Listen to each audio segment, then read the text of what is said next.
The Jethro Tull special editions. There's about 17 of them now, but how would you rank them?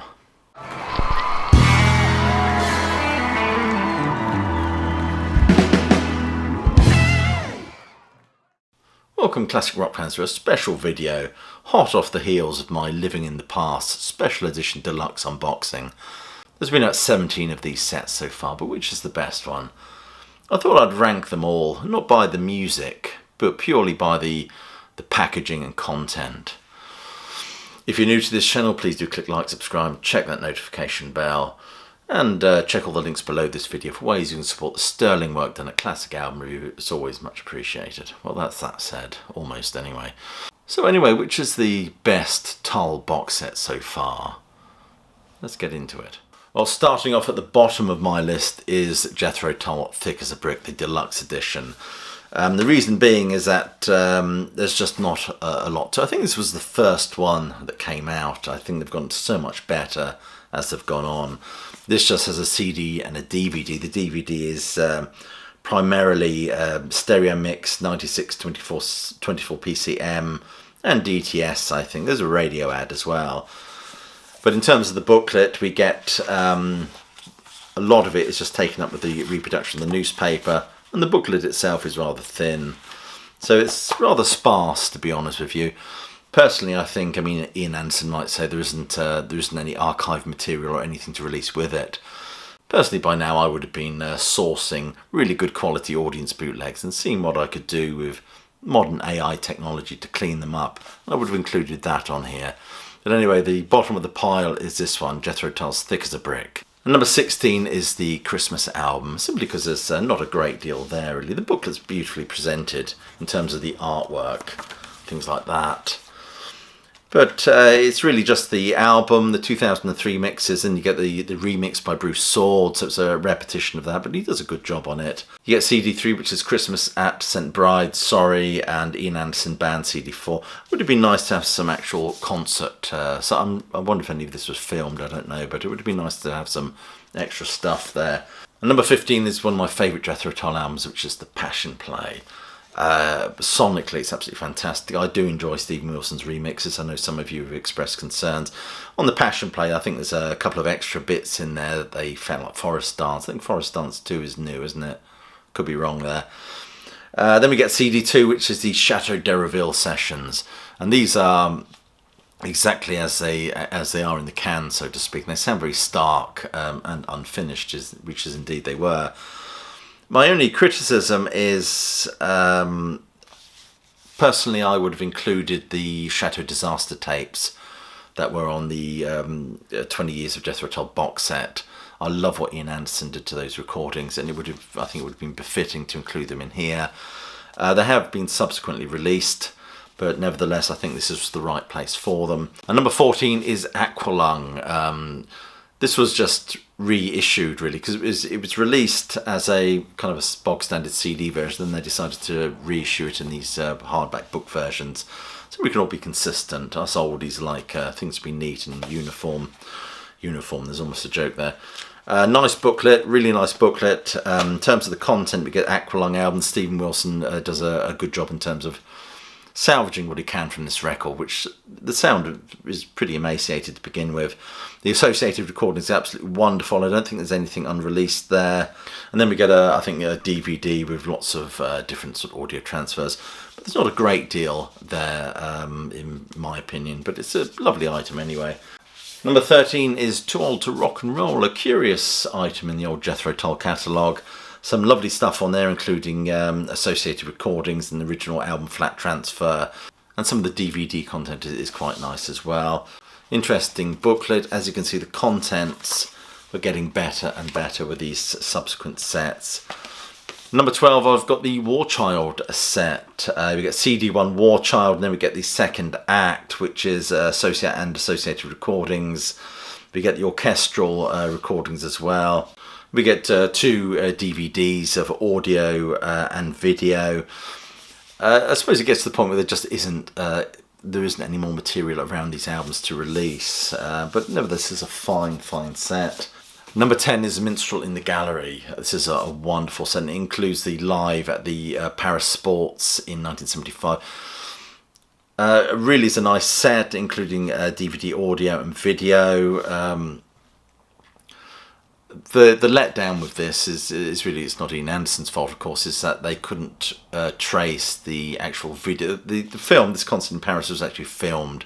There's a can somewhere with this footage in there, but nobody could locate it, so we've only got the audio for that. I suppose you should be grateful for that. But the minstrel in the gallery on here is wonderful, and the associated recordings are very nice, although I'm not sure there's anything we hadn't heard before.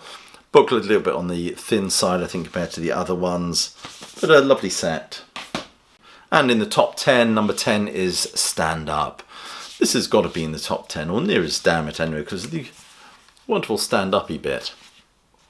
Lovely booklet in this, which really elevates it for me. Disc 1, you get the stand-up album and associated recordings, DVD audio. And Disc 2 is live at the Stockholm Concert House, I can't even say it properly, which is a really nice live recording. But this is first got some, I think it's got the John Peel, BBC sessions as well. I think they were John Peel sessions. Correct me if I'm wrong. But yeah, this is comes in at number 10. Number 9 is A, not an album that is loved by the Tull faithful. Many say they really don't like this album, but I enjoy it. I can't say as I love the album, but I certainly like it. This has got a wonderful booklet in there. It's a really nice set, really thick booklet information. It's all about the album. Loads of discs. You've got disc 1, the original album and associated tracks. Disc 2 live at the LA Sports Arena, which carries on to disc 3. And DVD 1 contains the remixes and all the sort of fancy audio stuff. But also, thankfully, they've included the Slipstream video as well. Number 8 is where it all started. This was. I love the Stephen Wilson's mix of this very early album and all the associated recordings of John Peel sessions, of BBC, all sorts of things like that. Further associated recordings, they have to be extended to CD2, which we certainly welcome. We get mono mixes and original radio adverts. And CD3 is original 68 UK stereo mix as well, which is always interesting because some of the, although some of the, I must admit, some of the original stereo mixes from the 60s were pretty bad. They tended to be an afterthought. But yeah, it's a nice set. It's a nice set. And number 7, by the way, if I've got all my numbers messed up, so be it. I don't know if this is number 7 or not. They're all piled up here. But this is the next one in the list. This is Bursting Out. I mean, this is, we were unsure whether or not we'd actually get this due to the live set that's on the Heavy Horses box set. But this is, not only is it a wonderful live album, they've done a really nice job on this in terms of the booklet. It's really thick. You've got the CD one, which is Bursting Out Part 1, Bursting Out Part 2. You've got sound check recordings and live at Madison Square Gardens, just the audio. The DVD 3 audio and video, does it contain Madison Square Garden 78 audio performances? I don't know if it contains the actual video performance. There is some of it, it should have been on here, but nevertheless a lovely set. And the next one is Living in the Past, the most recent release. The booklet could be thicker, there could be more in there, I think. And generally it's stuff that we've already heard before. That it is a new remix, which is certainly interesting on some of the songs. There is a spattering of unreleased stuff. But live at Carnegie Hall is so good, I think it elevates it into the top 5 or 6 for me. Number 5 is Heavy Horses, the New Shoes edition. Not only this is a legendary Tull album, it's the album everybody should have, but it's just such a lovely set. I mean, the artwork that they've dug out, the design of the discs, the layout, and the booklet is just absolutely fantastic, really dense. In terms of the content, we get CD1, which is the album. We get associated recordings. I think there's some unreleased tracks on here as well. CD2 as well. Live in concert in Bern, an unreleased show from this. Any sort of unreleased shows from this lineup are certainly worth having. And 2 DVDs. But this is just such a wonderful set. Next one, which I think is number 4, is Benefit. This was absolutely seismic. I mean, this included the original album, the associated recording. The associated recordings go on for absolutely forever. They're absolutely fantastic. Live at Tanglewood, live in Chicago in 1970, and DVD video includes the Tanglewood concert. And as well as all the sort of different sound mixes. But this is a wonderful set for an album many consider a bit of a lost Tull album, an album that's kind of eclipsed by that wheezy old soap dodger. And the next one on my list, I've lost count now, but I think this is number 3, is this beauty, Stormwatch. An underrated album. It's a much darker album. It tends to be eclipsed by the brilliance of Heavy Horses and the album that precedes Heavy Horses.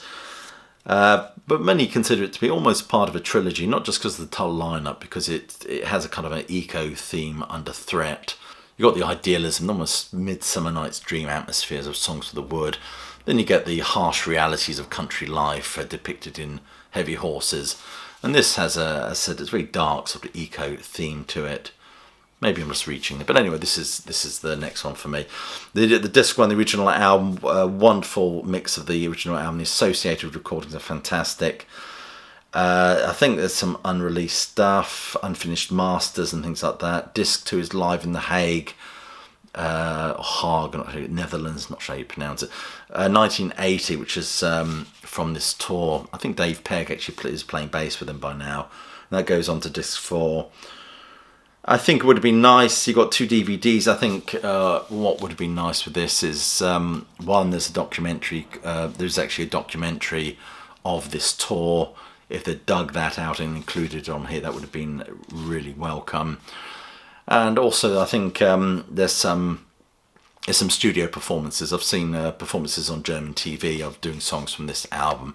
Could have put those on there, but a lot of it comes down to whether they can secure the rights for these things, but they exist, and to make this set the delightful bedtime reading that it should be, they should have been on there.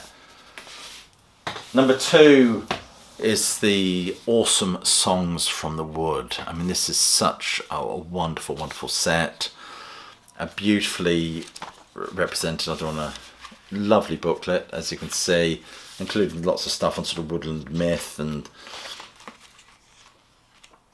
it's just so nicely laid out.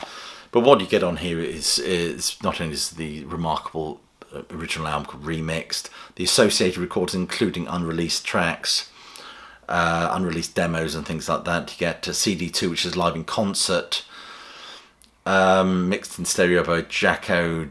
I think that's the guy from King Crimson, isn't it? So you get the 2 discs in concert, which is also available as video, which is very nice. And in terms of the mainly beef about this, it obviously includes the Whistler video and things like that.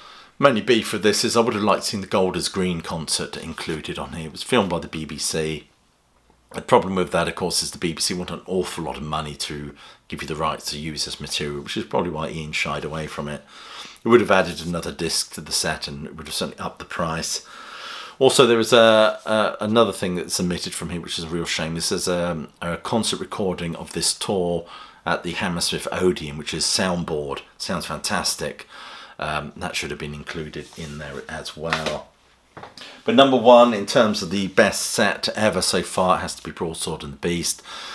This is an album that I rank a lot lower than those ones, of course, but we're not going by that. We're going by simply the quality. I mean, look at how thick that is, and the booklet is just astounding, absolutely astounding. It take you a year to read through all that, and the content.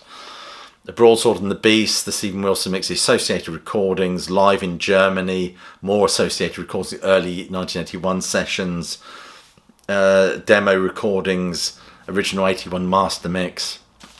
The only thing I would have included would be DVD content. I think the live in Germany should have been on here. That's been filmed and released, but it is this tour that should have been there. And there are some promo videos, TV performances of them doing Broadsword and things like that, which again should have been in here.